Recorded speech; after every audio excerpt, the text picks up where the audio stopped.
कुलपति वाली क्लास में 8 वर्ष की करंट अफेयर बुक में राष्ट्रीय और अंतर्राष्ट्रीय परिदृश्य में अगला भाग के बारे में हम लोग पढ़ते हैं, जिसमें सबसे पहले है सेबी की पहली महिला अध्यक्ष। माधुरी पुरी बुच को भारतीय प्रतिभूति और विनियामक बोर्ड का नया अध्यक्ष नियुक्त किया गया। वह सेबी की पहली महिला प्रमुख और नियामक निकाय की अध्यक्षता करने वाली पहली गैर आईएएस भी है। उन्होंने अजय त्यागी का स्थान लिया।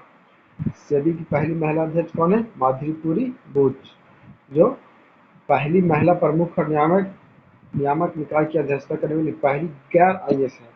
उन्होंने अजय त्यागी का स्थान पर लिया। यूपीएससी के नए अध्यक्ष। संघ लोक सेवा आयोग के सदस्य डॉक्टर मनोज सोनी को नीति आयोग का अध्यक्ष नियुक्त किया गया। यूपीएससी का अध्यक्ष नियुक्त किया गया। उन्होंने अपना कार्यभार 5 अप्रैल 2022 को प्रोफेसर प्रमोद कुमार जोशी से ग्रहण किया।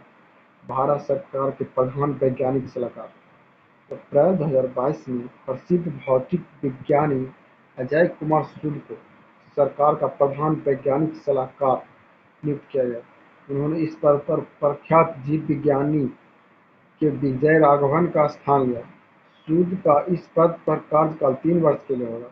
इस कार्यकाल का काम विज्ञान, प्रौद्योगिकी और नवोन्मेष से जुड़े मामलों पर प्रधानमंत्री और मंत्रिमंडल को व्यावहारिक एवं उद्देश्यपरक सुझाव देना है। भारत सरकार के प्रधान वैज्ञानिक सलाहकार कौन है? अजय कुमार सूद। सूद को इस पद पर कितने साल के लिए? 3 वर्ष के लिए रखा गया। नैसकॉम ने नए चेयरमैन। सूचना प्रौद्योगिकी उद्योग संगठन नैसकॉम ने कृष्णा रामानुजन को वर्ष 2022-23 के लिए अपना चेयरमैन नियुक्त किया। वह रेखा एम मेनन का स्थान लिया, जो 2021-22 में नैसकॉम की चेयरपर्सन रही। सैन्य अभियान के नए महानिदेशक। लेफ्टिनेंट जनरल मनोज कुमार कटियार को सैन्य अभियान का अगला महानिदेशक नियुक्त किया गया। वह अपना पदभार 1 मई 2022 को ग्रहण किया। इस पद पर वह लेफ्टिनेंट जनरल BS राजू का स्थान लिया। सैन्य अभियान के नए महानिदेशक कौन है? मनोज कुमार कटियार को सैन्य अभियान का अगला महानिदेशक नियुक्त किया गया। वह अपना पदभार 1 मई 2022 से ग्रहण की। इस पद पर वे लेफ्टिनेंट जनरल BS राजू का स्थान लिए। नए विदेश सचिव। भारतीय विदेश सेवा के अधिकारी विनय मोहन पात्रा भारत के नए विदेश सचिव नियुक्त किए गए। वह मार्च 2022 में नेपाल भारत के दूत के रूप में कार्यरत थे। उन्होंने इस पद पर विदेश सचिव हर्षवर्धन श्रृंखला का स्थान लिया, जो 30 अप्रैल 2022 को सेवानिवृत्त हो गए। नए विदेश सचिव विनय मोहन पात्रा हुए। नए मुख्य चुनाव आयुक्त। 12 मई 2022 के राष्ट्रपति रामनाथ कोविंद ने राजीव कुमार को मुख्य चुनाव आयुक्त नियुक्त किया। वे 15 मई को अपना कार्यभार संभाला और उनका कार्यकाल वर्ष 2025 तक होगा। इससे पहले चुनाव आयुक्त सुशील चंद्रा 14 मई 2022 को अपने पद से सेवानिवृत्त हुए। राजीव कुमार को 1 अप्रैल 2020 को चुनाव आयोग में आयुक्त के तौर पर नियुक्ति मिली थी। चुनाव आयोग का कार्यकाल 6 वर्ष या 65 वर्ष का जो भी पहले हो तक होता है।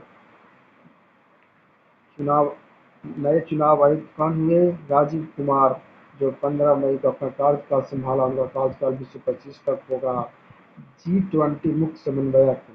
अप्रैल 2022 में भारत द्वारा वर्ष 2023 में आयोजित होने वाले G20 शिखर सम्मेलन के विदेश सचिव हर्षवर्धन श्रृंखला को मुख्य समन्वयक नियुक्त किया गया। उनकी नियुक्ति 1 मई 2022 से प्रभावी होकर 2023 तक रहेगा। वर्ष 2023 में भारत में होने वाला G20 शिखर सम्मेलन देश का अब तक का सबसे बड़ा बहुपक्षीय आयोजन होगा।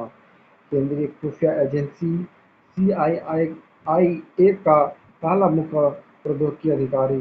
अमेरिका में भारतीय मूल के IT विशेषज्ञ नंदन मूलचंदानी को केंद्रीय खुफिया एजेंसी CIA का पहला मुख्य प्रौद्योगिकी अधिकारी नियुक्त किया गया। CIA के निदेशक विलियम J बंस ने नंद मूलचंदानी की नियुक्ति की। मूलचंदानी के पास सिलिकॉन वैली में काम करने का 25 वर्ष से ज़्यादा का अनुभव है।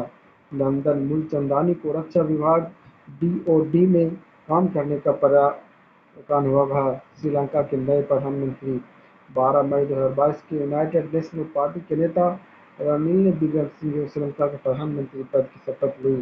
पूर्व प्रधानमंत्री महिंदा राजपक्षे के इस्तीफा के बाद विक्रमसिंघे ने नए प्रधानमंत्री के रूप में शपथ ग्रहण की।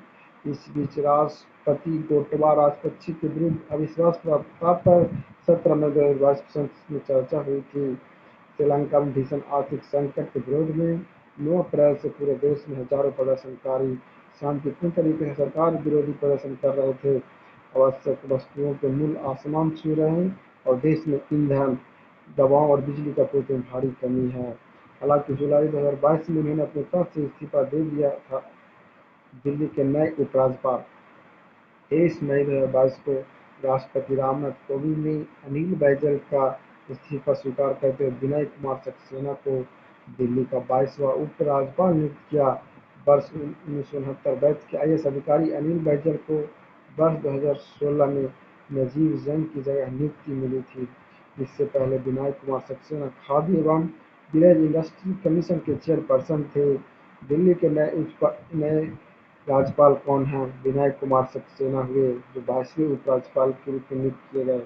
केंद्रीय माध्यमिक शिक्षा बोर्ड के नए अध्यक्ष 13 मई 2022 को निधि छिब्बर को केंद्रीय माध्यमिक शिक्षा बोर्ड का अध्यक्ष नियुक्त किया गया। छत्तीसगढ़ कैडर की 1994 बैच की भारतीय प्रशासनिक सेवा अधिकारी छिब्बर इससे पहले भारी उद्योग मंत्रालय में अतिरिक्त सचिव के पद पर तैनात थी। निधि छिब्बर को भारत सरकार के अतिरिक्त सचिव के पद के साथ-साथ सीबीएसई के अध्यक्ष के रूप में नियुक्त किया गया। निधि छिब्बर वर्तमान में अध्यक्ष पद पर तैनात विनीत जोशी की जगह लेंगे, जिन्हें फरवरी 2022 में यह पद सौंपा गया था। भारतीय उद्योग परिसंघ के नए अध्यक्ष 12 मई 2022 को भारतीय उद्योग परिसंघ ने वर्ष 2022-23 के नए पदाधिकारियों का चुनाव किया। इसमें बजाज फिनसर्व लिमिटेड के अध्यक्ष और प्रबंधक निदेशक संजीव बजाज ने वर्ष 2022-23 के सीआईआई के अध्यक्ष के रूप में पदभार ग्रहण किया। टीवीएस सप्लाई चेन सॉल्यूशन के कार्यकारी उपाध्यक्ष आर दिनेश ने 2022-23 के उपाध्यक्ष के रूप में पदभार ग्रहण किया। अमेरिकी सुप्रीम कोर्ट की पहली अश्वेत महिला न्यायाधीश अप्रैल 2022 में केंताजी ब्राउन जैक्सन अमेरिकी सुप्रीम कोर्ट की पहली अश्वेत महिला न्यायाधीश बनी। सुप्रीम कोर्ट के जज के लिए अमेरिका सीनेट में हुई वोटिंग में जैक्सन के पक्ष में 53 वोट पड़े, वहीं इनके विपक्ष में 47 मत पड़े। भारतीय वायुसेना के नए महानिदेशक, निरीक्षक और सुरक्षा एयर मार्शल संजीव कुमार ने 1 मई 2022 को वायु सेना मुख्यालय नई दिल्ली में भारतीय वायुसेना के महानिदेशक, निरीक्षण और सुरक्षा का पदभार संभाला। एयर मार्शल संजीव कपूर राष्ट्रीय रक्षा अकादमी से स्नातक हैं और उन्हें दिसंबर 1985 में ट्रांसपोर्ट पायलट के रूप में भारतीय सेना की फ्लाइंग शाखा में कमीशन किया गया था। वायुसेना अधिकारी भारतीय वायुसेना की सूची में दर्ज विभिन्न विमानों को उड़ाने का 7,700 घंटे से अधिक का अनुभव रखते हैं। वे एक योग्य उड़ान प्रशिक्षक हैं। उन्हें वायुसेना पदक और अतिथि विशिष्ट पदक से सम्मानित किया जा चुका है। कैप्टन अभिलाषा वराक भारतीय सेना के आर्मी एविएशन कॉर्प्स में कैप्टन अभिलाषा वराक के रूप में पहली महिला अधिकारी मिली। कैप्टन अभिलाषा को कॉम्बैट एविएटर के तौर पर आर्मी में शामिल किया गया। वे इस मुकाम तक पहुंचने वाली पहली महिला अधिकारी है। भारतीय सेना के अनुसार ट्रैकिंग को सफलतापूर्वक पूरा करने के बाद कैप्टन अभिलाषा को कॉम्बैट एविएटर के रूप में आर्मी एविएशन कॉर्प्स में शामिल किया गया। अनवर हुसैन शेख भारत सरकार के अधिकारी अनवर हुसैन शेख को व्यापार पर तकनीकी बाधाओं पर विश्व व्यापार संगठन समिति का अध्यक्ष बनाया गया। 10 वर्षों बाद पहली बार किसी भारतीय अधिकारी को इस पद के लिए चुना गया। अनवर हुसैन शेख की यह भूमिका मेक्सिको की Elisa Maria Almoda de Alejandro से ली। एयर इंडिया के सीईओ और एमडी टाटा सन्स ने कैंपबेल बिल्सन को अपनी विमानन कंपनी एयर इंडिया का मुख्य कार्यपालक अधिकारी और प्रबंधक निदेशक नियुक्त करने की घोषणा की। बिल्सन सिंगापुर एयरलाइंस की सहायक कंपनी स्कूट के सीईओ हैं। बिल्सन के पास इस उद्योग जगत का 26 वर्ष का अनुभव है।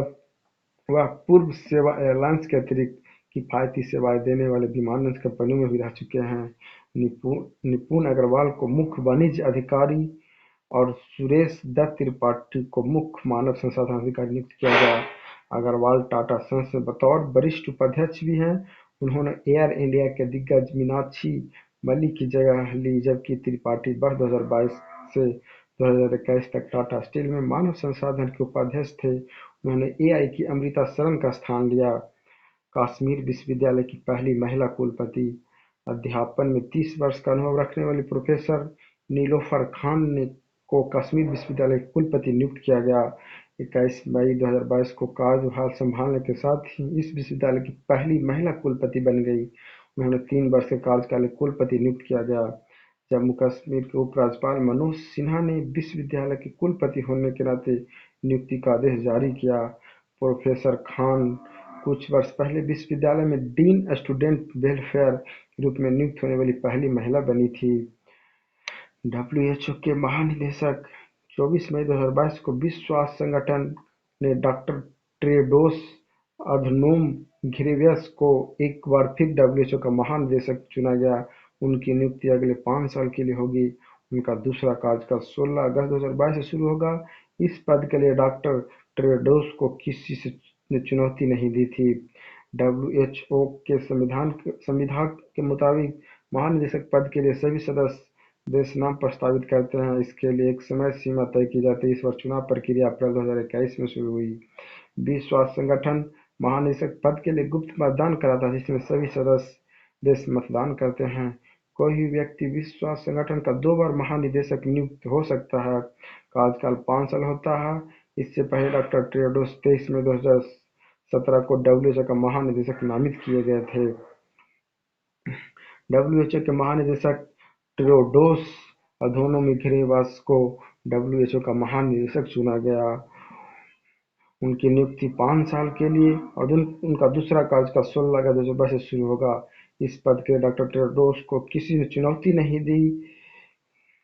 किसी भी किसी भी विश्व व्यक्ति स्वास्थ्य संगठन के 2 बार महानिदेशक भी चुना जा सकता है।